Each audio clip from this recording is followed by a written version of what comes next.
Welcome to A Few Minutes with the CEO. My name is Al O'Grady. Now, technically, we don't have the CEO with us today, but we do have the director of Taku Gold with us, Mr. Mark Fekete, and Mark is going to be bringing us up to speed in terms of a chronological series of events, past, present, and future, what's going on with Taku Gold, and why you should have a serious look at this company and what it's been doing. First of all, Mark, thanks very much for joining us. Thanks for having me. Okay, Mark, as I mentioned, Taku Gold trades on the TSX Venture Exchange under the symbol TAK. As I said, past, present, and future. First of all, give us the big picture, the overview. Taku, heavily involved in the White Gold District in the Yukon. Why is this area of so much interest? Well, it's a brand new area of Yukon and Canada, actually. There was a tremendous discovery made 2 years ago by a company called Underworld. The basis of that discovery was work done by a prospector based in Dawson City by the name of Sean Ryan.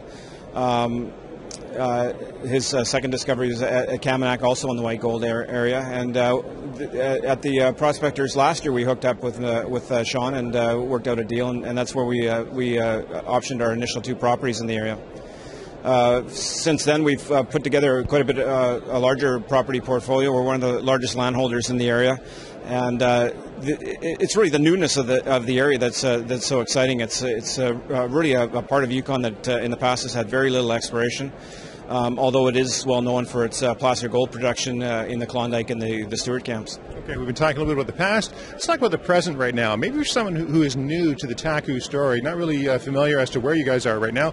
Tell us a little bit up to this moment. Like, do you have a NI 43-101? Do you have some drill samples? Whereabouts are you right now in terms of this whole process? Well, we had a pretty busy season last year. We flew airborne surveys on a number of our properties. We also did limited geochem. Unfortunately, we didn't get our money until quite late in the season, but despite that, we accomplished quite a bit. We did the airborne surveys, soil sampling. We managed to drill one property, which didn't pan out, but it was a pretty good late season effort. We did some trenching on another property, got some spectacular numbers, 450 grams per ton. So at this point, we've got 2 drill targets. Before we bring the drill in early August, we'd like to develop a few new targets. We're planning a very big season. Our strategy in this area has been to work out of a central camp. So we're going to be putting in a large camp, good for 25 personnel, and it's road accessible from Dawson. So our exploration costs are quite low. Our furthest helicopter flight to any one of our properties is about 35 kilometers. So we've put a lot of thought into this in terms of exploration strategy.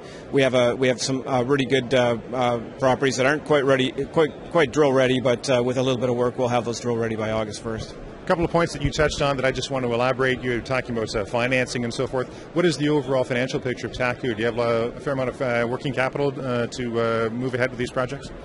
Yeah, this has been just amazing. Like, it's been like a freight train, really. This company in January last year was broke. We had no money in the till.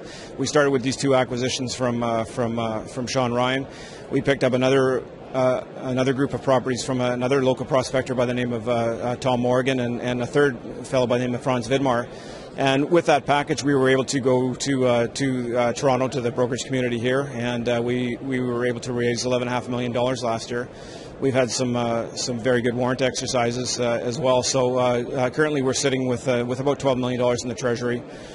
We've been able to hire some full-time staff, experienced exploration people. So we're very well financed and well staffed right now to go after these properties in the 2010 season. Right. Now you got money in the bank, and you also mentioned that you don't have that long of a helicopter ride. You're actually saving some money because where you are in the White Gold District compared to a lot of other companies, you're very, very close to infrastructure. You're also very close to Dawson City. That has to be a tremendous asset for you and your company. Yeah, it is a new part of Yukon, so the infrastructure is a consideration there. Like I said, we wanted a camp that was road accessible to save on costs.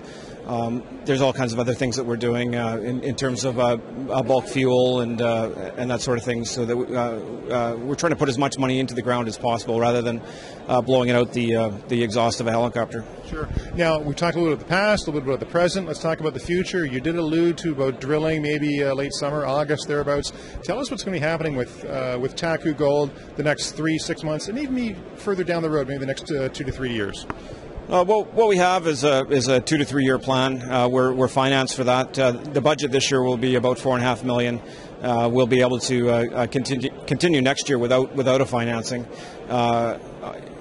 We have a big property package, and the effort this year will be to have a look at everything, and with the idea that we'll get a few hits, and then we'll be able to narrow our focus down to a number of, say, 4 to 5 exploration targets.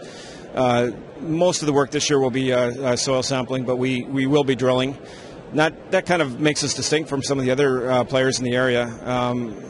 There's a lot of new players in the area that are just starting, whereas we've got a full season into this, and we'll be drilling some targets. So I think that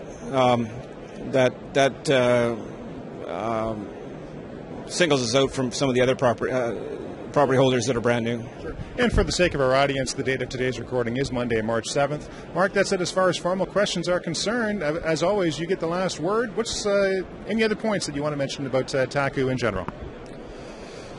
Well, it's a brand new area, and that's the thing. And I like to sort of describe it as a trunk in the attic. And what Sean Ryan has done is he's gone up there and pulled out a few shiny things from the bottom of the trunk, and he would come down and show it to everybody else, and all the other kids, and they'd go, "Wow, that's great!" And but now it's kind of a stampede up to the attic, and everybody's into the trunk, and they're digging and pulling those clothes out, and as more of that stuff gets uncovered, I think we're going to see more and more discoveries here, and I fully expect this part of Yukon to develop into a mining camp that should last decades, if not more.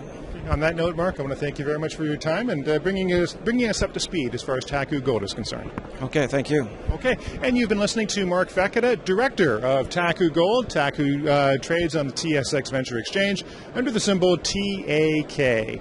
My name is Al O'Grady, and you've been listening to A Few Minutes with the CEO, produced by RBL Communications. Thanks for joining us.